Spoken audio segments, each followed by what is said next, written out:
Hi, I'm Michael Schock, publisher of Reading the Pictures. We are a nonprofit organization dedicated to the daily analysis of news photos and documentary images. If you haven't seen one of our salons before, it's a unique discussion between photojournalists, visual scholars, and other experts examining the media framing of important social issues. The photo edit is the key element and driver of our discussion. I'd like to say a few words about this salon and our selection process. A year ago, we won the Howard Chapnick grant from the W. Eugene Smith Memorial Fund to do a live salon looking at the media framing of the US-Mexico border wall. But with all the coverage and new developments, our focus kept expanding, encompassing family separation and then the caravan. Ultimately, we selected what we felt were the 9 most representative photos. Of the 9, we also included 1 photo each from 2 acclaimed photographers covering the story who are joining us this evening. In addition to our distinguished panel, I want to thank our producer, Pam Sullivan, our editor-at-large, Meg Handler, and our guest editor, Krista Olson, for all their hard work to make this possible. A huge thanks to the Magnum Foundation for partnering with us on the program, and thank you again to the W. Eugene Smith Memorial Fund for awarding us the Chapnick Grant. And now I'd like to introduce our esteemed moderator, Ann Demo. Ann is Assistant Professor, Communication Arts and Sciences at Penn State University. She studies visual and digital advocacy, and her research has examined photography and early environmentalism, feminist art activism, and the immigration rights movement. I turn you over to Ann. Thanks, Michael. Welcome, everyone, to the Reading the Pictures Salon on visual representations of the border wall. I'll now introduce our esteemed panelists. First is Teddy Cruz. Teddy is a professor of public culture and urbanization in the Department of Visual Arts at the University of California, San Diego. Cruz's work has been exhibited internationally and profiled in architectural journals and newspapers such as Art Forum, Metropolis, the New York Times, and The Guardian. With his longtime research partner, Fonna Forman, also a panelist today, Cruz is the principal in Estudio Teddy Cruz y Fonna Forma, a research-based political and architectural practice located in San Diego. Fonna Forman is Associate Professor of Political Science and Co-Director of the Center on Global Justice at the University of California, San Diego. Her research engages issues at the intersection of ethics, public culture, urban policy, and the city, including human rights, climate justice, and border ethics. She is author of Adam Smith and the Circles of Sympathy, Cambridge 2010. Erin Siegal McIntyre is a senior fellow at the Schuster Institute for Investigative Journalism at Brandeis University. Erin writes, reports, produces, and consults for a variety of media outlets and publications, including Univision, CBS, Al Jazeera America, and the Christian Science Monitor. Based in Tijuana, Mexico, her work currently focuses on the intersection of human rights, immigration policy, and border issues. Finally, we have 2 esteemed photographers with us. First, Nick Oza is a staff photographer at the Arizona Republic. Nick specializes in social issues such as immigration and children's care. He was a member of the 2017 Pulitzer Prize-winning Arizona Republic USA Today team that created the wonderful multimedia series, The Wall. Second, Griselda San Martin is a documentary photographer who has, for the past 6 years, focused on the issues of immigration, deportation, inequality, and human rights abuses through the optics of identity and belonging. Her photography and video projects have been exhibited internationally and featured in the Washington Post, the New York Times, the New Republic, and California Sunday Magazine. So it's a really fantastic panel with a compelling group of 9 images edited by Meg Handler, Krista Olson, and Michael Shaw. On to our first image.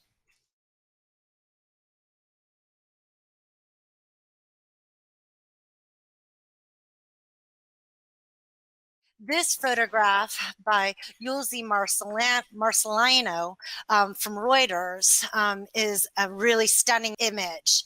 So, Erin, what strikes you about this photograph? So I think what strikes me first is that it is an image that's able to break through the noise and break through the monotony. I think that the American public has sort of been getting used to when they're seeing border pictures, right? It's a child. It's really easy to dehumanize, a mass of people, a photo that's a little bit wider in perspective. When you're looking at a closer up image of a kid, it's really hard to dehumanize. Everybody has parents. Most people have kids. It's an image that definitely can resonate on an emotional level, and that's what first comes to mind. It's such an ordinary image in a way, and taken out of its context, it's just a beautiful image of a father and child. But suddenly you see the movement of her hair and the idea that they're actually moving through something, and contextualizing it in the moment.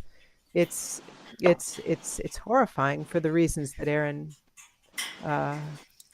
mentioned. It humanizes what's become a circus in many ways. The humanity of the detail, I think, really strikes you in that image with, I'm just so drawn to her hands and her hair and that kind of foreground, background relationship really dramatizes that humanity and the innocence of those traveling here.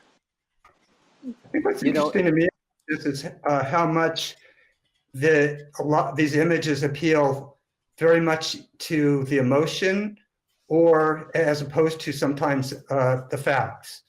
And what was really interesting to me about this photograph, which we put up on Instagram and got a lot of likes and a lot of attention, but I was wondering if in some way it dissuades you from, some of the details, the facts literally on the ground.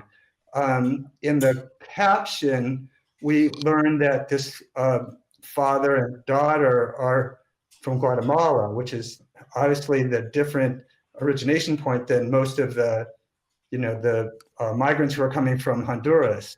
So then if the photo, then I believe, I had to look this up, I'm not familiar with the area that much, but the photo was taken in Oaxaca. So it's really not that far from the point that they left and from home to where they are right now. But in some way, the emotion of this, stoked by both sides because of how polarized this issue is, kind of dissuades you or obscures the fact that of the details. Where are they? How far have they come? How far do they have to go? All of those details. So I think that's presents a kind of challenge when you're looking at, this whole body of imagery. If I can I add a comment?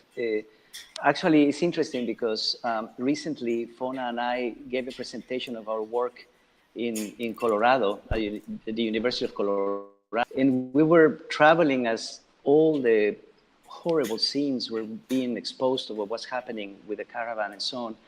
And we decided to create a diptych as we were, we improvised something at the time of the presentation. And on the left side of the screen, we had the face of Trump enunciating, and we inserted the language of all the horrible language of hatred and antagonism, calling this caravan, which is only understood as a mob from above, where really the narratives of struggle of the specific person are completely obliterated.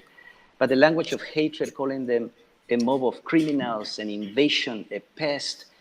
And we quickly, on the right-hand side of the screen, wanted to put an image that actually could ground the reality of the people who are part of the caravan.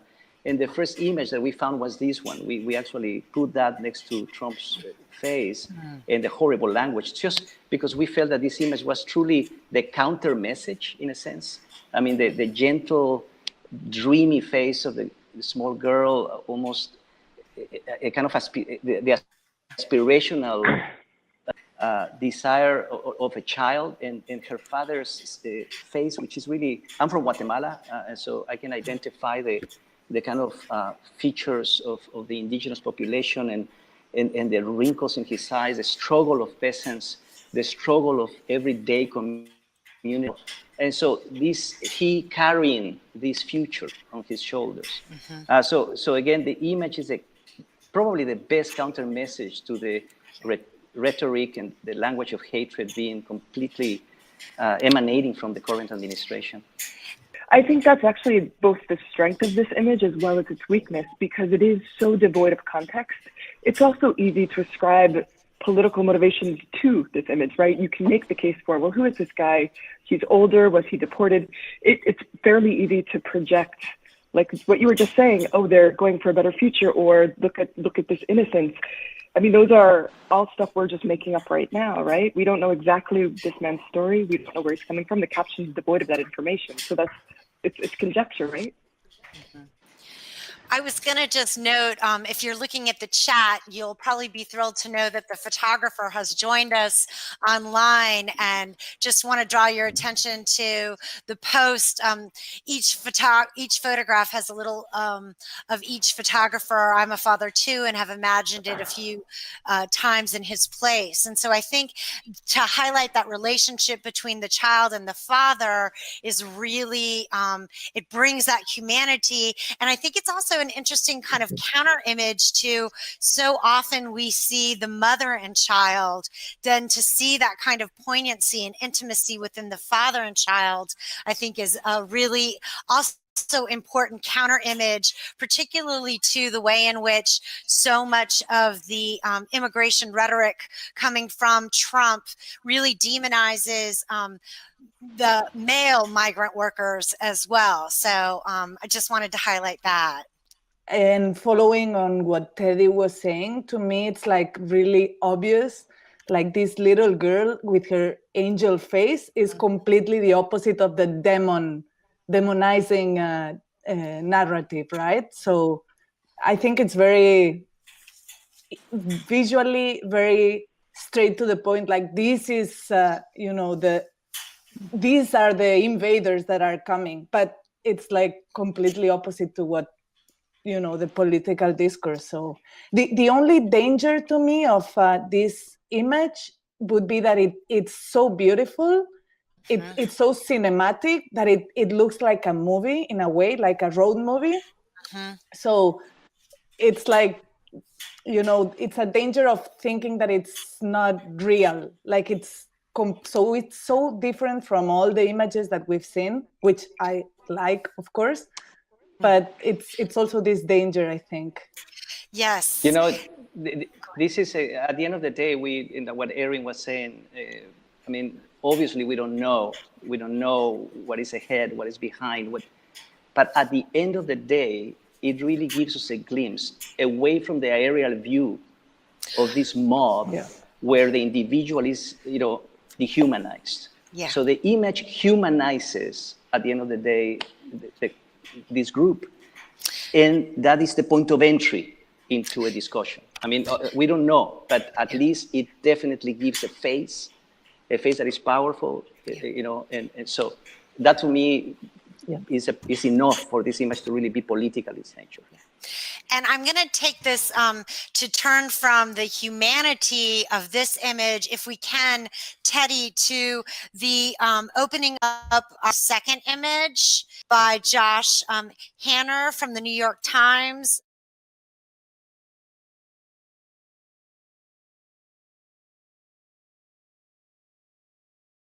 Teddy, do you want to open us up on this image? That statement by that artist from Switzerland, I think it's just completely pissed me off. It's ridiculous that we can even be calling this art, or to be, I know that the provocation is interesting, but at this moment we have to denounce the violence of these objects. So to begin with, it really, this article of this artist just perpetuates the neutrality of the world of art towards politics. By remaining neutral and not denouncing these artifacts and their violence, we are complicit with the institutions that have perpetuated what is morally and ethically wrong. And today, as artists, visual artists and architects, we need to denounce. We need to really call the problem for what it is. That xenophobia is wrong, that inequality is wrong, and that building border walls is wrong. Now, the thing is, so I'm sorry, I began with this because I didn't know you were going to mention this piece by this artist. But nevertheless, in terms of the image itself is it's interesting because the image takes us away. Now, this is here I appreciate the aerial view because the wall is not presented as an iconic object, decontextualized. Here we, for the first time, understand the public or the audience who sees this image understands that the prototypes were built right against the Mexican neighborhood. I mean, you cannot get any more seen, right? The slap on the face to the neighbor. So what we see is Tijuana. It's almost like we are showing these prototypes to this neighbor. They could have been built fine on the inland, far away from the wall, but to build them right against Tijuana is just really a slap on the face. Second, I think that part of the issue here is that now we see the wall not for what it looks like, but for what it does to the territory. I think the fundamental issue with the Trump wall is that in reality, even though it has been sold to the American public as an artifact of security, it really is an artifact of environmental insecurity, not only social and economic, but as the wall is being planned to be built across the entire continental territory, it really is undermining the shared environmental assets between US and Mexico. It literally bisects 8 binational watershed systems, the shared assets, again, the common interests of two countries. So yes, the implications of the border as it lands as the physicalization of the nation state, the kind of jurisdictional line on the territory. This image helps us to begin to open up that conversation. What is the impact of the wall on our own environmental systems? And finally, I think that this maybe gets closer to our thinking as architects, I think, because forever buildings, we often say, Fonna and I say that the future of cities today depends less on buildings and more on the reorganization of social and economic relations. And we perpetuate buildings as objects that are indifferent to the urban dynamics.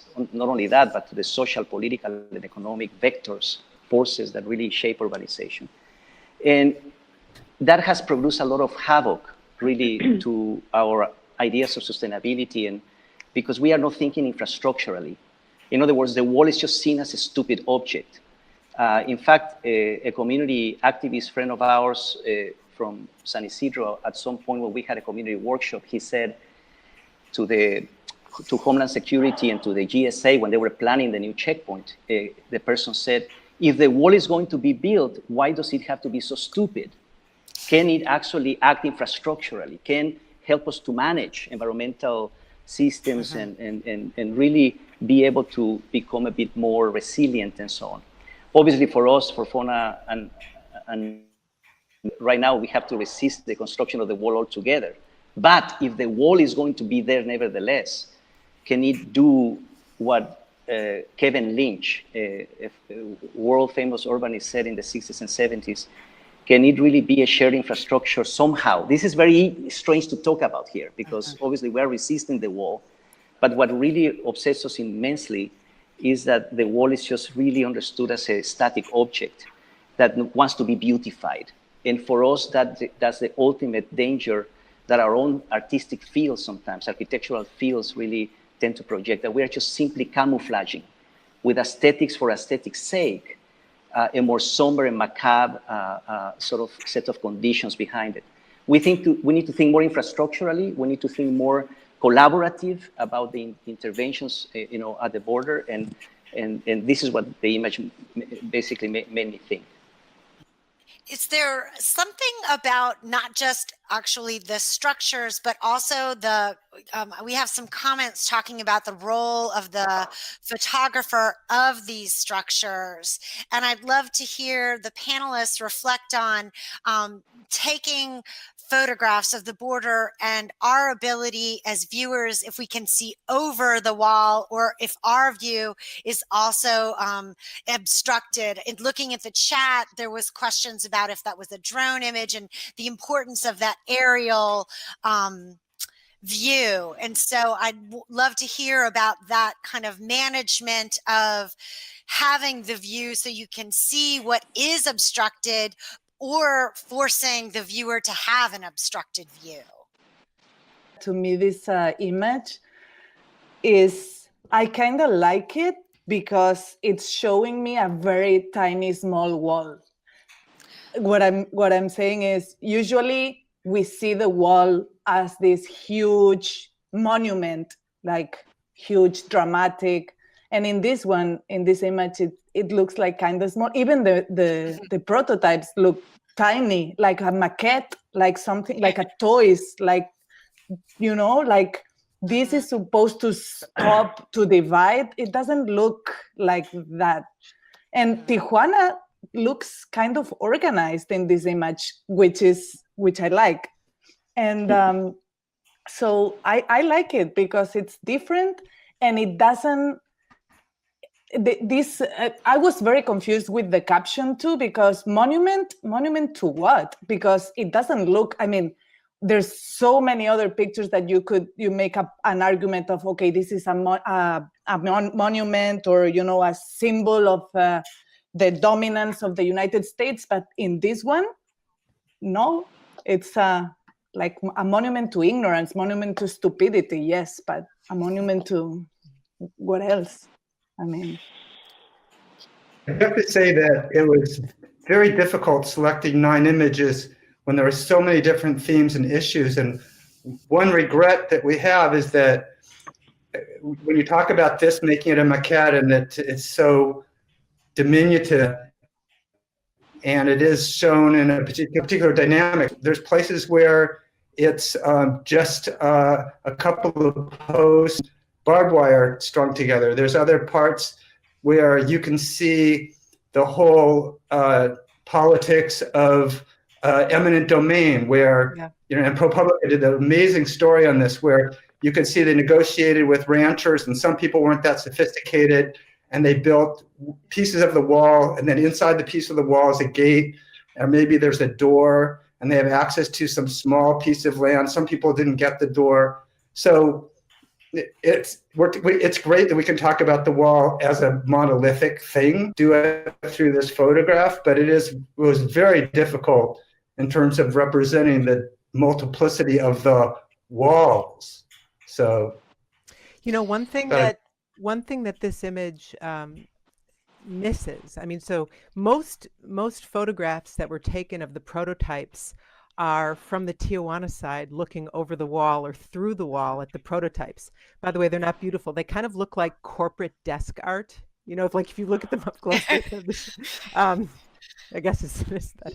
But what's really missed in the aerial photo shows the sort of how massive this is in terms of its span and so forth. But they are so huge from the Tijuana side looking up at them. So in the photograph, you can see that small black line just above them. That's the actual wall. And so it's really interesting, this photo, to think about the evolution of the wall and the physicality of it over time. What used to be, for most of the century, just a set of obelisks into chain link fences, into kind of corrugated fences that people could climb very easily, to now structures. The thing about the way the wall evolved over time is that it always enabled a kind of porosity. People could come to the wall, they could touch their family members, they could see each other. In areas of the border, people could actually pass, kids would jump over and back. It was very porous. These new structures are less wall-like, but more partition-like, because they completely stop the kind of porosity that defined this region of the world for so long. And so to see them from the Tijuana side, these ominous partition segments, is really stunning. So that's missed in the aerial version.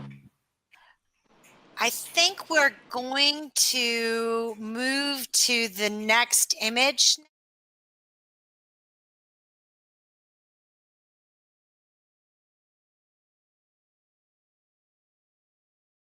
it struck me first that the border agent appeared to me like a hunter hunting an animal in the bush. I mean, it naturalized the kind of fugitivity of the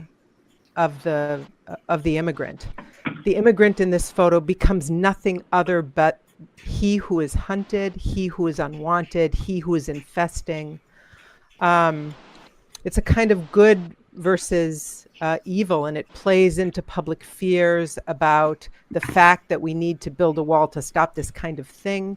And it also fuels the unprecedented fear in immigrant border communities across the entire trajectory of the border that somebody is coming after them, and that there's a constant danger of a border agent chasing you and depositing you on the other side.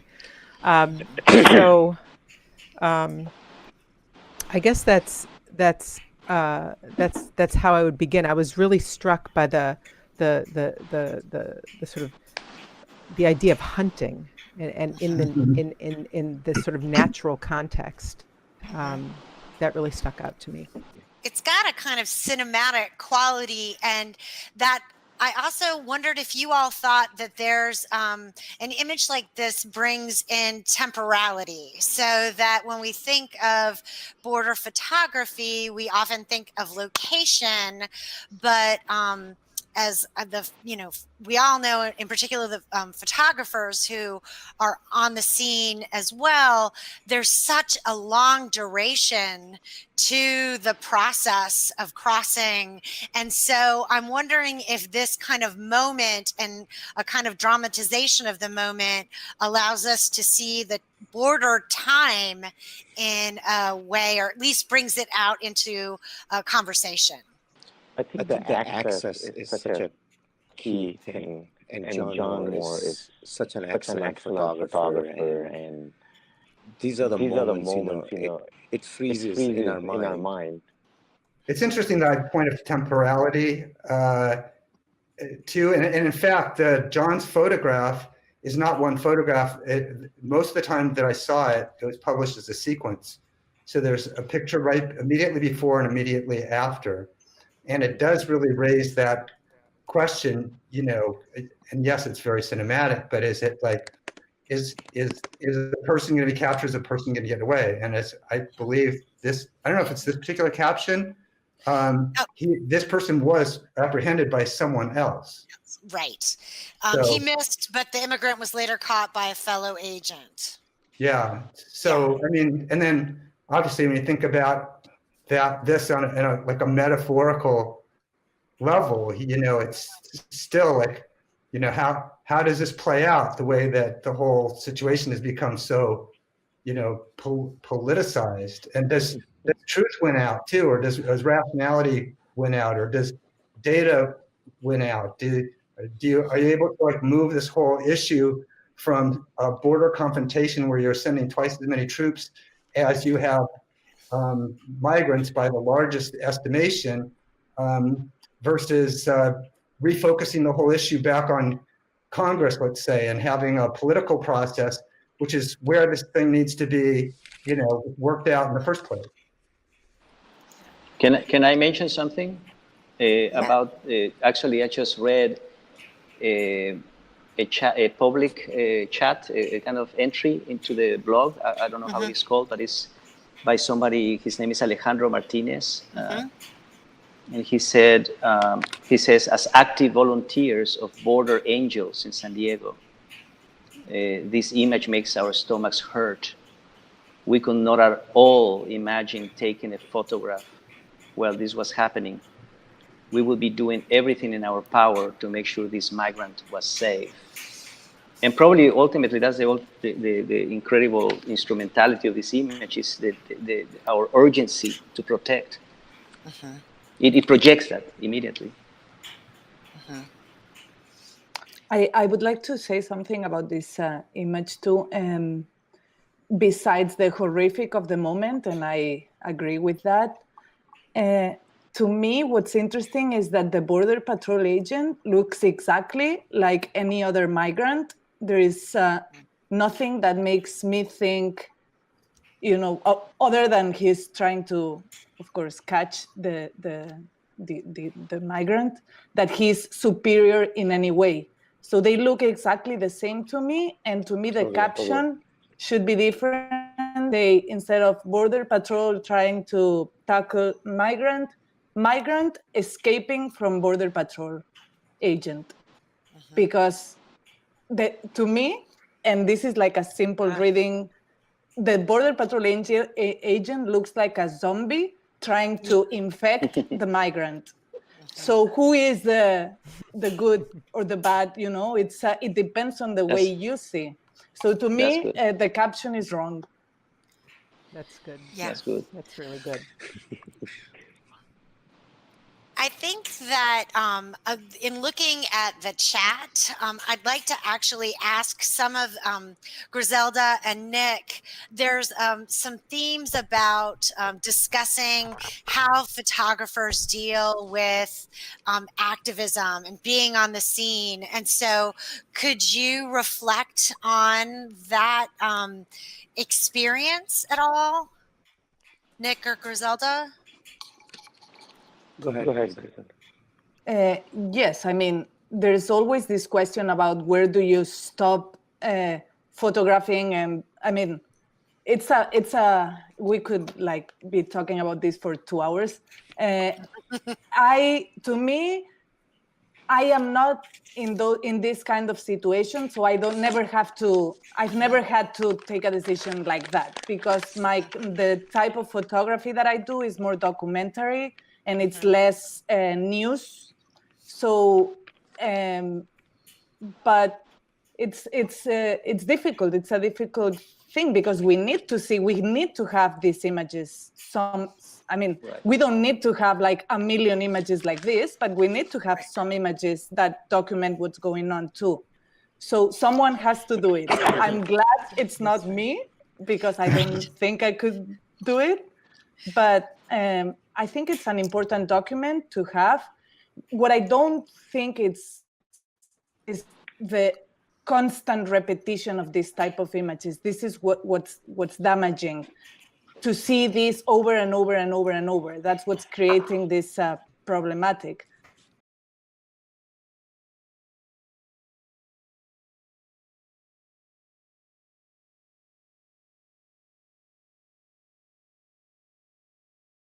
Griselda, can you situate this photograph in relationship to your larger series in Friendship Park? Yes, this is one of the images of a project that I did at Friendship Park called The Wall. And I'm really glad that you chose this one in particular, because it's a portrait, right? So in case someone doesn't, it's an area, a stretch of the U.S.-Mexico border where families can meet on both sides. On the U.S. side, it's the Border Patrol is controlling. It's a closed section. Like there's a second wall behind this. There's a second fence behind the wall. So I photographed this area for a period of time. And to me, it was very important to include in my series some portraits, because what I was trying to do with this project was to challenge or to revert these dominant narratives that objectify immigrants and that dehumanize immigrants. So to me, it was very important to have some portraits and some faces that combat this kind of imagery. So what I can tell you, or what I'm going to tell you first, is like the elements that I had control in this photo and why I made these choices. So again, I chose to include some portraits, and this is a portrait where there's many people. It's a family portrait. It's a regular family portrait, other than that there's two members of the family that are behind a fence, but it's a traditional image, and I tried to make the two members that are on the other side to look like balanced, so that's why they are in the center. That was basically my only direction in this photograph. I told them to be in the center, but the rest of the family members, they chose how to present themselves. So that's that they wanted to. So the guy in blue decided to kneel down. I didn't say anything. I did no direct. I didn't give any instructions. But I so to me, what's very important is that everyone is looking at the viewer. So the person who's looking at this photo has everyone looking at them. So I am reversing the fact that the immigrants are not the objects of the gaze, but the viewer is the object of the gaze here. It's shot from Mexico and not from the US. So again, I'm reversing the, I'm putting the viewer in Mexico on the other side of the wall. Also, it's the distance. I decided to just have them in the frame, and it's a distance that it's not too close, so I'm not giving the viewer the option to quickly see their feelings, or to have this immediate connection to see if they're sad or happy, and I'm not far, so the viewer is disconnected. So it's like, to me, it's a distance that shows some respect, like it's you're not too close and you're not too far to feel disconnected. And it's eye level, more or less. I mean, some people are below, but so it's equality. So no one is looking down to anybody. So it's the same. It's eye level. And the other thing is like the wall here, or the fence. I tried to make it look like a backdrop. Like when you take family portraits and you have this backdrop with. I mean, it used to be like that, right? So it's again, I'm trying to neutralize the use of the wall as a division. So that was another choice that I did. What was beyond my control, but then, I mean, analyzing the image later, I thought it was fantastic, is that everyone is wearing different colors.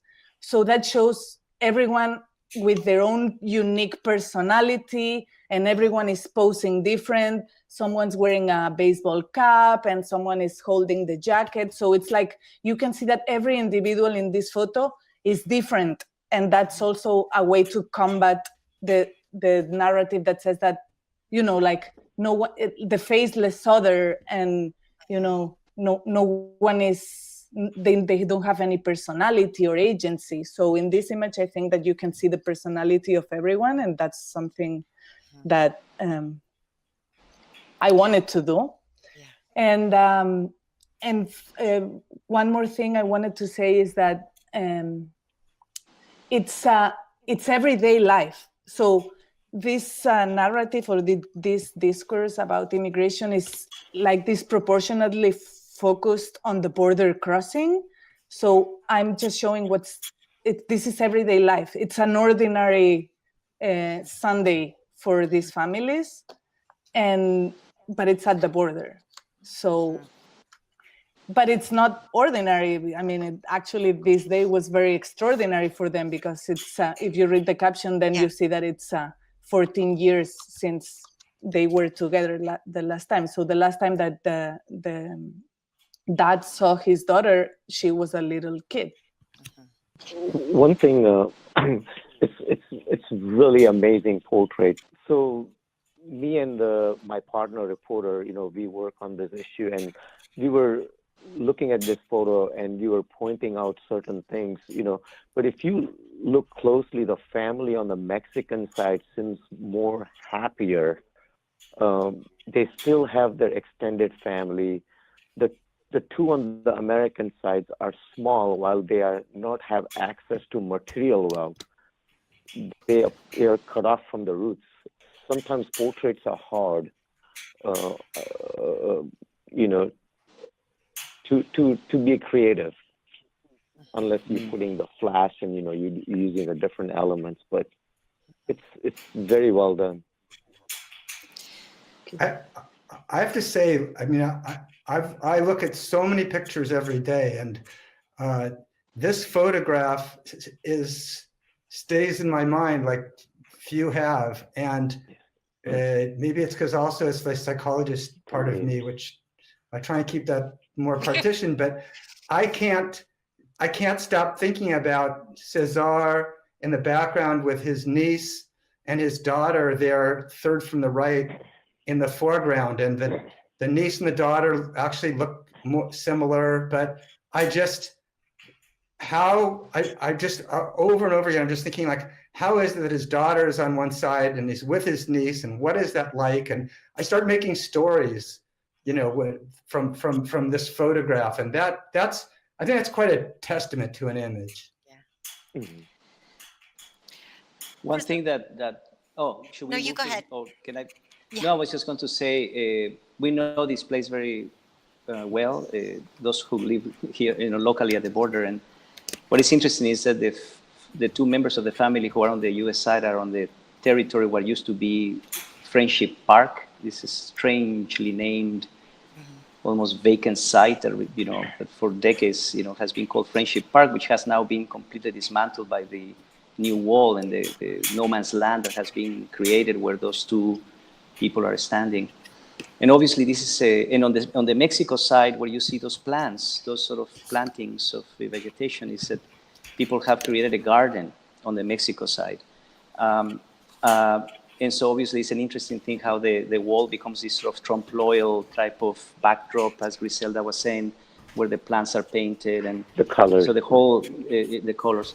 But what I'm thinking is that obviously this has been forever one of those important images as a threshold where people touch each other. Now it's very difficult, and family members reunited. So what I'm thinking is that as a threshold, it has a two-sided kind of interface, and it would be interesting to think that if we were to reverse the perspective, and we are now on the U.S. side, and the family is facing the U.S., and the two members of the family who are in the U.S. are now on Friendship Park. It would be interesting just to see the reversal, because we would see a wall that is not painted. We will see probably some of the landscape, you know, and it would just be a very different, you know, it would shift the terms if everything that has been said so far in interesting ways. If we can actually then now turn back to Nick's photograph.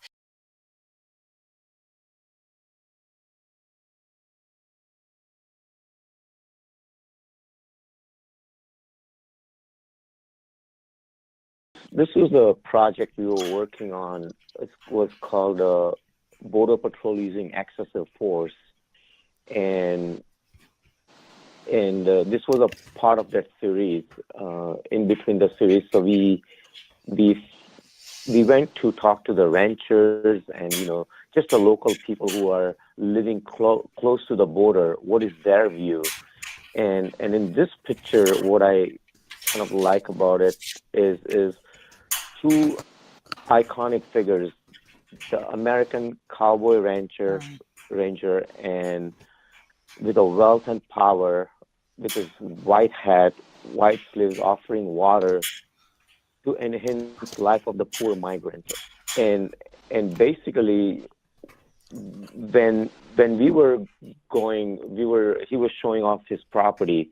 He has like a huge property at the border, and we saw this guy walking. He's like, well, this looks like, you know, somebody's a crosser. And mostly if you see that image, a lot of people, they wear those kind of shoes, you know, it's like a carpet shoes. And a lot of people, the immediate intention is like, oh, they are drug pushers. But mostly, like, a lot of migrants wear the same kind of shoes. They think they can, like, Border Patrol, you know, cannot see it, but technology is so out there. But that's the thing. What I'm seeing is like, wearing a raggedy clothes too big for his skeleton body and the poor migrant. And this shows the strong juxtapose, um, the rancher, he's still giving the water to this guy, and the migrant asked him like if he can call the border patrol because he wants to give up. Originally, I shot it in a color, but the colors were so off because it was such a harsh light, and I prefer to have it a black and white because then you see your eye goes to their faces, and that says a lot, the gesture of the rancher, how he's pouring a water. But I'll tell you one thing. After this, after our project ran, talking about access, access is very key, with the Border Patrol. And after that, I have no access. I won't say zero access, but I want to have any access because of our story, they have to change their books. And when you make them mad, you are pretty much done. And it kind of hurts as a photographer. There are some people, they have amazing access. So I have to work on a different side. I'm working more on a ground level, how Griselda works. So someone in our chat raises a different question related to access, in terms of, do you think your presence there as a photographer influenced the behavior of the rancher? No, because this gentleman, so many photographers have photographed him, and his point of view about the border is he wants something to be done. He's not too much about the wall, but he's like, there should be something done.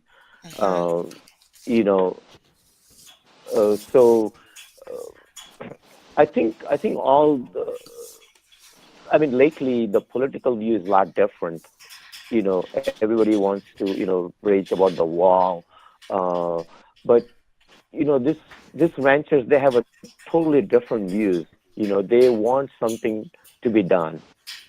And he knows that, or a lot of people should know that border is more secure now than ever. And of course, we have boots on the grounds, and, that's a totally different topic. We can go on and on forever. Yes. So, and I am looking at time, so I think we will also go to the next image.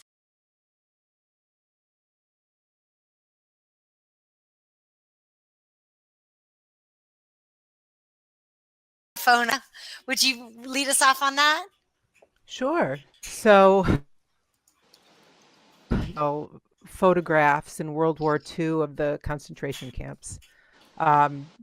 It's part of my own personal history, my family's personal history, and so I've always believed that an ethical you evaluate the ethics of a society by the way it treats its children and its elderly. Childhood. Like the platforms at Auschwitz when children were ripped from their parents' arms and so forth. We don't know if these children crossed the border independently or whether they were actually taken from their parents. But regardless, what you see here is a kind of radical, an ordered segmentation imposed onto childhood. And, since the atrocities of the middle of the 20th century, childhood is entitled to a kind of special care and assistance, and the family is the appropriate context for emotional development and growth and so forth.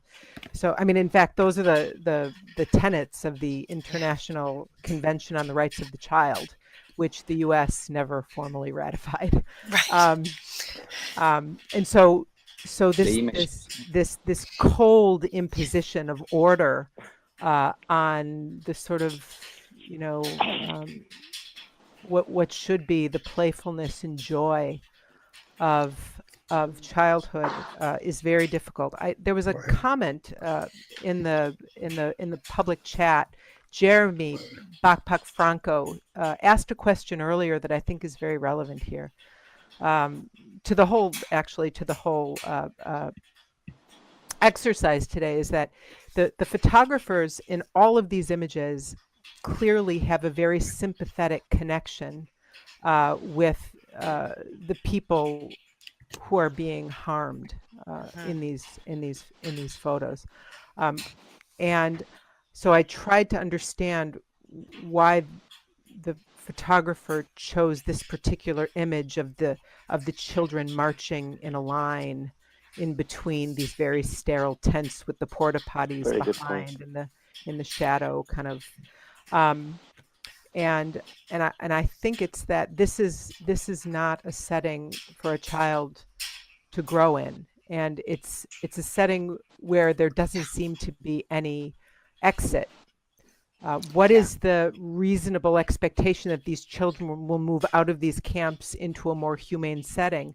Our government is not telling us. It's very secretive and quiet. We don't know what will become of these children, and we have an ethical responsibility to all children by virtue of their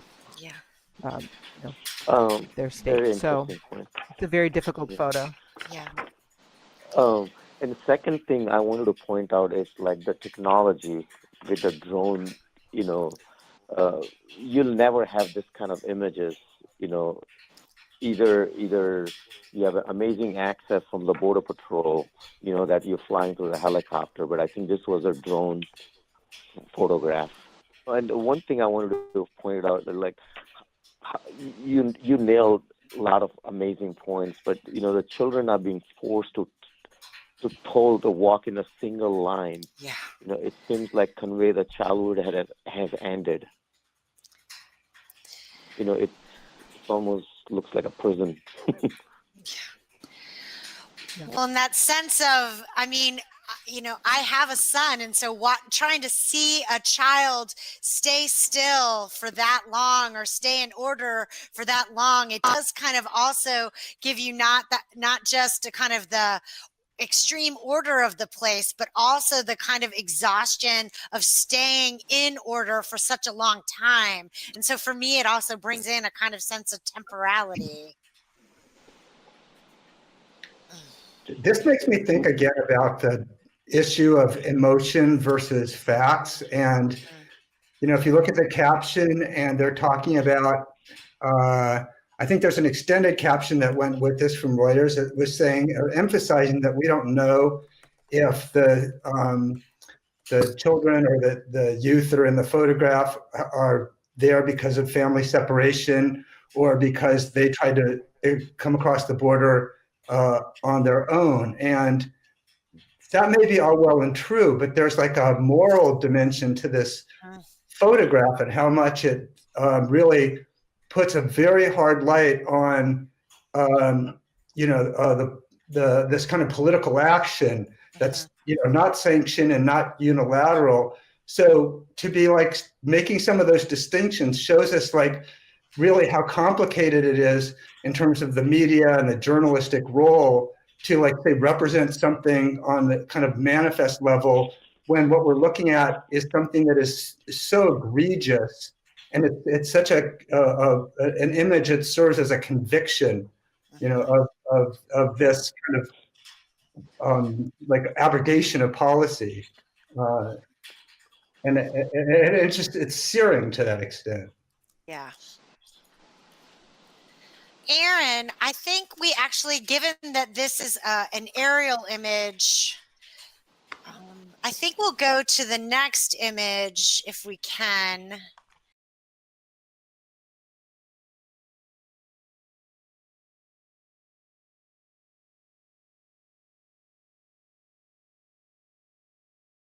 To me, this is an extremely successful photograph on a number of levels. But for me, the biggest sort of highlight of this image is that it begs for more information. When you look at this image, and viewer immediately wants to know, who are these people? Where are they going? Why? And it makes a viewer really question, without being caught up in any kind of emotion, without being caught up in politics, more or less. It's also an image that can be read on a level in that it's the mist in the background gives it a very kind of beautiful, easy to look at feel. It's an image you can stay with. You can start looking at people, looking at colors, what people are wearing, looking at the flags and trying to sort of draw your own conclusions. But I think it's definitely strong because it forces the reader to want to understand more. It was very interesting talking to Krista Olson about this photograph, and she wrote about it for us on Instagram. And she was saying how much, we were, one of the categories of our edit was what we called cruel looking, and how certain images really did kind of play into and were co-opted by like the negative stereotyping, or by the President Trump's rhetoric and narrative. And in a picture like this, when you see the flags, and then it looks like a very nationalist way of looking at an image. And then you also, Trump introduced so often, and the media actually then started echoing a lot of military terms and martial type terms. So it wasn't just like people were fleeing or people were escaping, but they were marching. And this has that real kind of also militaristic vibe, or it plays into that. If you're susceptible to that, or that's what you're hearing over and over and over again, through the media. And then the other thing too is the concentration of people in such a small space that it feels like there's thousands and thousands. So then when they talk about the world is coming, it's like invasion, and it feels like an invasion, but it's like in terms of scale, we're not seeing any greater number of people coming into the country, immigrants coming into the country, than we have been. And in fact, the numbers are down, and the numbers are significantly down in the last, 8 years. But you look at a picture like this. I mean, if you want to start thinking about context, if 5,000 migrants, 7,000 immigrants, that's pretty much the number of people you get at the average Trump rally. That's not a lot of people.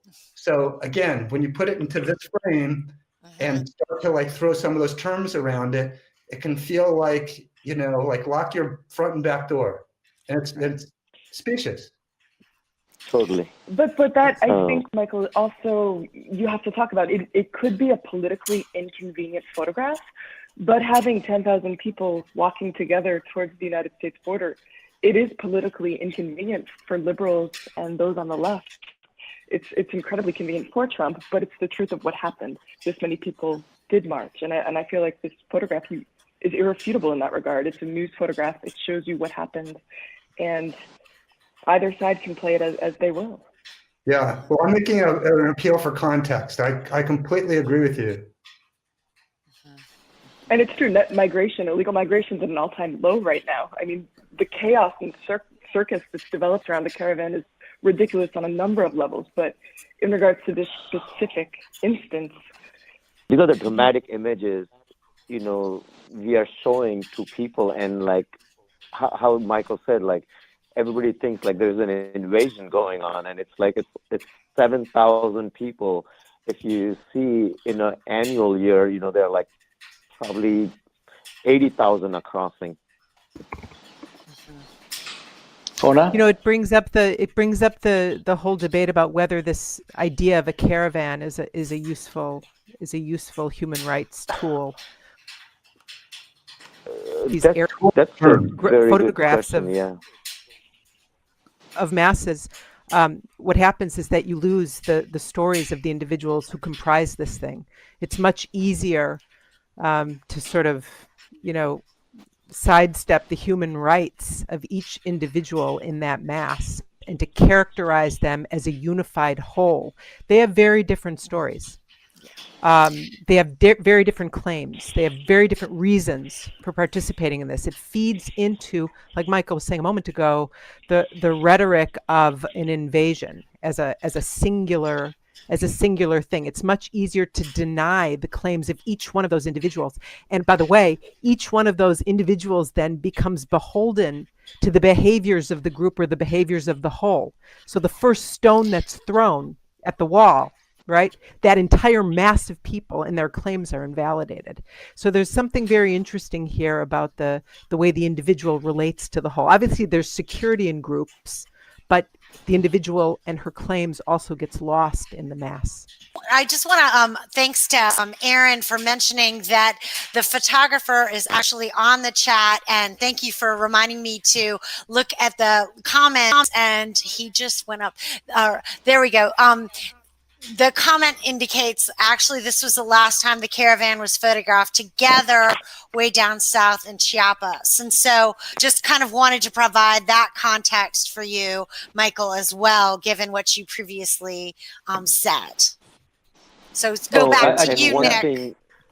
One thing I wanted to say, like, about the photograph, the previous photograph, somebody said, like, no, it was shot from the plane, and the photographer used 600 millimeter lens. So this is very cool. We're having a live conversation. So somebody corrected. So that was not a drone image. Oh, okay, great. Yeah. I just wanted to elaborate on something that Fonna said, because in fact, she's the one who pointed out to me that as we see this sort of the abstraction of the mass of people, it is easier to violate the rights of the individual.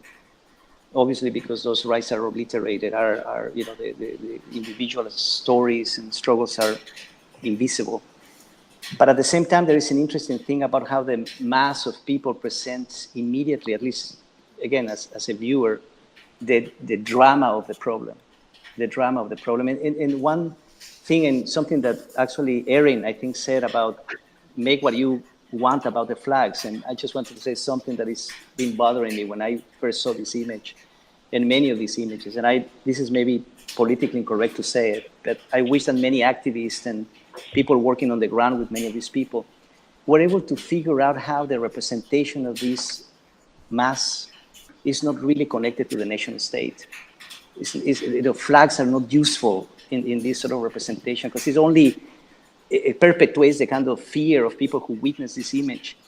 I mean, maybe there is another flag that would represent the kind of humanity or the aspirations of this beyond borders. And it all has always bothered me that people are fleeing and so I think that I would question, and this is something that when I saw this image, it just bothered me immensely, that these people are still hidden under their kind of identitarian politics of the nation state and their flags.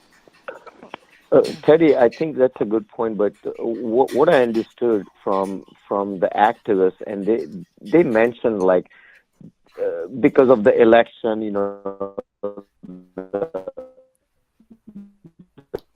this to happen during the election, but the people started joining because this is the only way. If you're going with a family, you are more secured. Otherwise, if you're going on your own, with a train. So I think some of them, they joined because this, and you are together. If it makes sense, yeah. But nobody planned like it's gonna go this far, or there's gonna be caravan part 1, caravan part 2. So now it's like the 3 are coming in.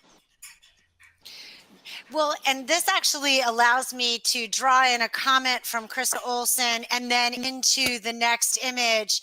As Krista noted in the comments a little while ago, it's also worth noting that these folks are not hoping to slip across the border undetected. They want to apply for asylum, which I think then gets us to that next image.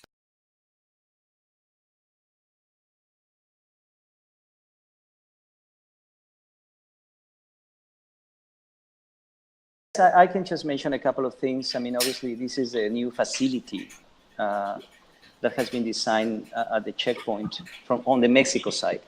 And immediately, there's something really strange about the funnel. I mean, this sort of descending ramp,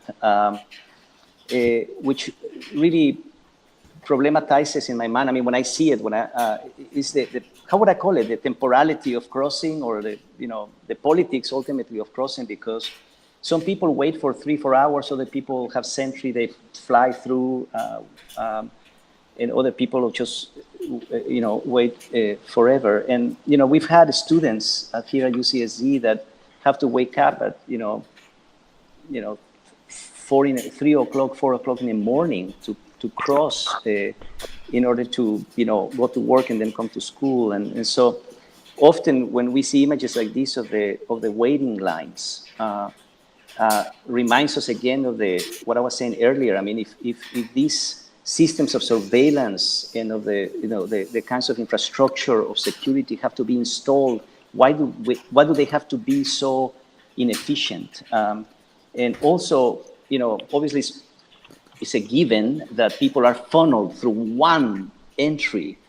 And many of us working on urban issues between San Diego and Tijuana have been arguing that the checkpoint needs to be decentralized so that there could be checkpoints that are purely pedestrian. For example, the photo that Griselda took at the place where the wall is close to sinking into the Pacific Ocean, that is the area that is part of the natural Tijuana River estuary.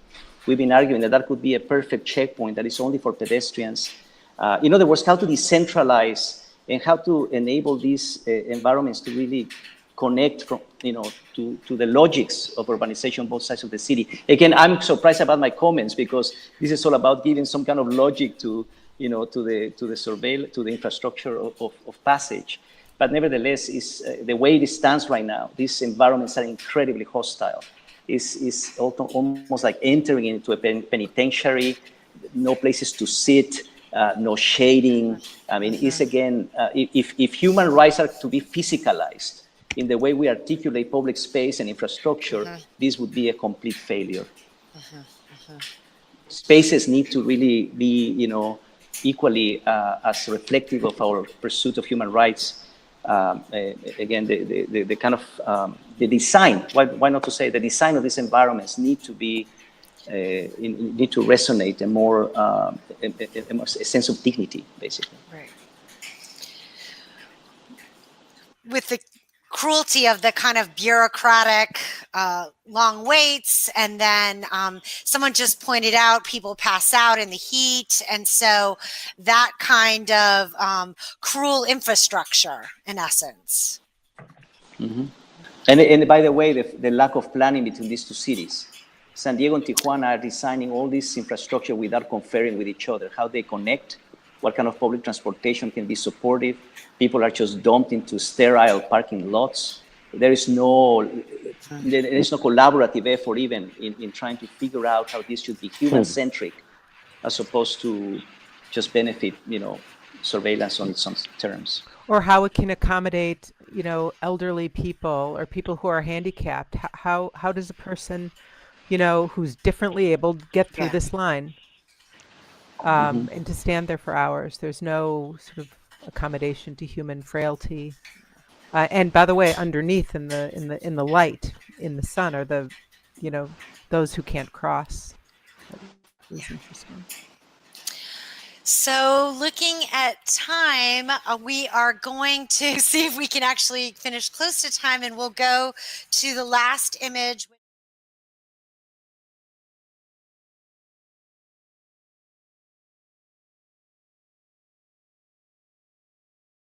To me, it's an interesting image. It went viral. It was published everywhere. And I think it's because you can feel this connection to the mom and the kids. The first time I saw this picture, to me was I couldn't figure out if I liked it or not, because the fact that the kids are like undressed. Wow. Was somehow problematic for me. I mean, it's something that obviously happened and, the photographer captured. But what I like about this photo, and maybe it's the T-shirt of the mom, like the Disney princesses. It's it's just showing us like we all like Disney movies. It's like so not dangerous. This woman is not dangerous. I mean, you're picturing the migrant invasion as like that, as an invasion, and demonizing and dehumanizing. But you see, I mean, it's really not a danger. So, and then there's also like a lot of things happening in this image. It's the disorder behind in the background, and so I had at the beginning, I didn't know how to, read this picture, but what I take from it is the fact that, we're all the same and we like Disney movies, and it's very humane, but at the same time, it's also, it's a danger of, showing this as a war zone, because it looks like, if you don't tell me, I know this place very well, but someone who doesn't know this place could think that, it's somewhere in the Middle East with, actual bombs. So it's dangerous also just to analyze a photo out of context, right? Because if you see the rest of the photos, you see that. But yeah, it's very symbolic too. There's a lot of symbols in this image, I think. Alejandro Martinez has some really good points in the chat. One point he was making, and this is where we can get into danger as people who are like into semiotics and reading images, is how much the T-shirt, even if it is really reflecting the kind of a Hollywood and there's all that irony in it, it's still that most of the images and T-shirts, some that have like images, the slogans that have political consequences, or the Adidas whoosh, even, that we're this consumer society, and we're so, because these companies train us, we're so sensitized to this kind of imagery. But in actuality, when you see a lot of these images, immigrant images, or like they don't, or like a third world, I don't know if we use that term anymore, but these are clothing that people like have grabbed or gotten through donation, or it's just what's at hand. And then the fact that it kind of clues into all this consumerist training that we all suffer from is actually pretty ironic. What a lot has been said about the need to contextualize some of these images. Obviously, they are fixed moments, but there is so much embedded in them, and obviously we want, as obviously the viewer can make a series of associations, as we ourselves have been doing. But the nature of the caption, I think that what Griselda mentioned earlier on, I think caught me, that the caption was wrong, she said, and I think there is so much more than the caption can do. Some of us who know this place, this is one of the most incredible sites, because this is a place where the Tijuana River enters into San Diego from Tijuana, opens the wall, so the natural system and the political collide in such violent ways. And it's precisely at that line where these people are moving. And obviously, there is something to say about this set of relations, spatially, of the imposition of the political jurisdictional line, and the natural systems that I mentioned earlier are really part of the collective sort of cross-border imagination. How do we contextualize this to really get to other levels? It's always difficult to think that this or context can be comprehensively described, or at least placed into the image. I'm thinking of this because it's a larger question about photography. Photography monumentalizes a kind of moment. Sometimes it becomes iconic, and I don't know if it was Rosalind Krauss, who wrote a long time ago about how photography can also be indexical system, that it measures temporality, that it measures or enables us to really understand process. It's a larger question, but I'm wondering if between captions and images, and maybe or diptychs, or I don't know to what degree these images can give us more of a sense of what is happening there. Obviously, I was captured by also on the other side, everything you were saying about the Disney shirt. I for some reason, I didn't want to talk about that, even though it's something that I thought about when I first saw this image. But somebody wrote, and I already lost the caption here from the blog, about the disjuncture between the horrors of what is happening and these dreams for America, or the dreams of, So there is something there as well that definitely I think is very, very provocative. Well, it also disorder, and so the kind of juxtaposition of the extreme order of the kind of bureaucratic architecture, and then the disorder of this versus the caravan photograph. I think I'm really struck by the range of representations across the edit that try to account for the different dimensions of life under the deterrence policies. Well, I applaud you too for trying to start to create a larger way of understanding all 9 images too, because that's ambitious. Well, I mean, it's the range of images. The ambition really came from trying to select 9 images from the range that you could select. So I'll take that back to you. Well, it is a complicated challenge, and we're very humble in approaching it. I guess we're pretty much at the end of our time. I'm extraordinarily grateful to this panel, and to Anne, and again to Meg and Krista, and to our institutional partners. Thank you so much for being with us, and we will see you next time.